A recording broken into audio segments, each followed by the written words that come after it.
अनुगुल पाललहड़ा केन्द्रीय विद्यालय भूमि पूजन और अस्थायी कैंपस उद्घाटन समारोह उद्घाटन कले केन्द्रीय शिक्षा मंत्री धर्मेन्द्र प्रधान। वीडियो कॉन्फ्रेंसिंग माध्यम केन्द्रीय विद्यालय अस्थायी कैंपस उद्घाटन करिसेंती केन्द्र मंत्री धर्मेन्द्र प्रधान। आज अनुगुल जिला पाललहड़ा हाटपदा ठारे नूतन केन्द्रीय विद्यालय भूमि पूजन करने सहित माल्यगिरी महाविद्यालय ठारे अस्थायी श्रेणी गृहर शुभ उद्घाटन करिसेंती केन्द्र शिक्षा मंत्री धर्मेन्द्र प्रधान। यह अवसर में ढेंकानाल सांसद रुद्र नारायण पाणी और पाललहड़ा विधायक अशोक महांती अनुगुल जिलापाल प्रमुख उपस्थित थिले।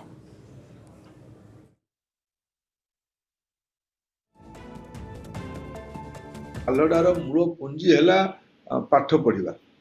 आज मो एक माने मु आज जो जगार अच्छी तार ता भितर पाललहड़ार बौद्धिक परंपरार अवदान अच्छी।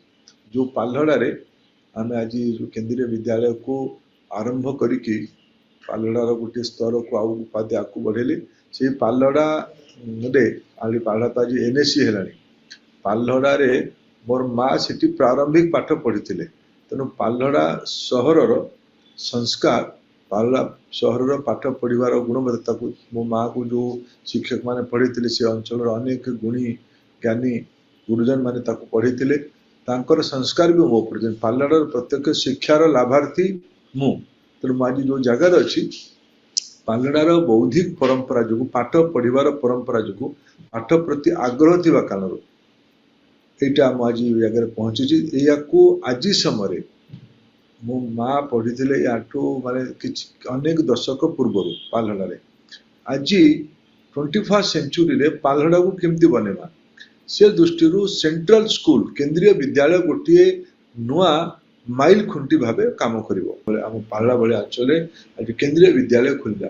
अनेक संस्था अनेक अनुष्ठान अनेक प्रयास पालड़ा को करने बाकी अच्छी सबको मोर द्वारा जहाँ हम गुणिच मूषा भाव मुझे तो करुवी कारण मोर परिचय जनप्रतिनिधित्वर परिचय मत पाललहड़ा ही देछि। 2000 मसीह पाललहड़ा मत आशीर्वाद कर विधानसभा में जाइली।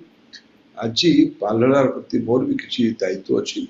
आज से दृष्टि गोटे छोट बाली मुठे पकई गोटे सौभाग्य आपण मैंने मत देले। अनुगुल पाललहड़ा केन्द्रीय विद्यालय भूमि पूजन और अस्थायी कैंपस उद्घाटन समारोह उद्घाटन कले केन्द्रीय शिक्षा मंत्री धर्मेन्द्र प्रधान। वीडियो कॉन्फ्रेंसिंग माध्यम केन्द्रीय विद्यालय अस्थायी कैंपस उद्घाटन करिसेंती केन्द्र मंत्री धर्मेन्द्र प्रधान। आज अनुगुल जिला पाललहड़ा हाटपदा ठारे नूतन केन्द्रीय विद्यालय भूमि पूजन करने सहित माल्यगिरी महाविद्यालय ठारे अस्थायी श्रेणी गृहर शुभ उद्घाटन करिसेंती केन्द्र शिक्षा मंत्री धर्मेन्द्र प्रधान। यह अवसर में ढेंकानाल सांसद रुद्र नारायण पाणी और पाललहड़ा विधायक अशोक महांती अनुगुल जिलापाल प्रमुख उपस्थित थिले।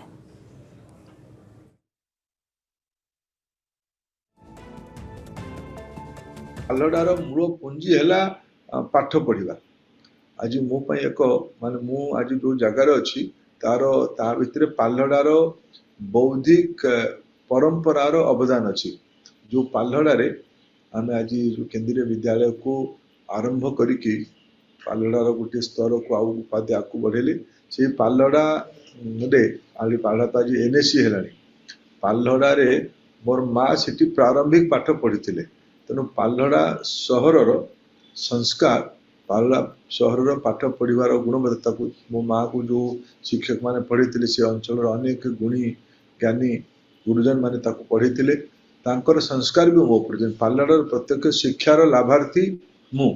तेणु आज जो जगार अच्छी पाललहड़ार बौद्धिक परंपरा जो पाठ पढ़ार परंपरा जो पाठ प्रति आग्रह थी कारण यहाँ आज जगह पहुंची।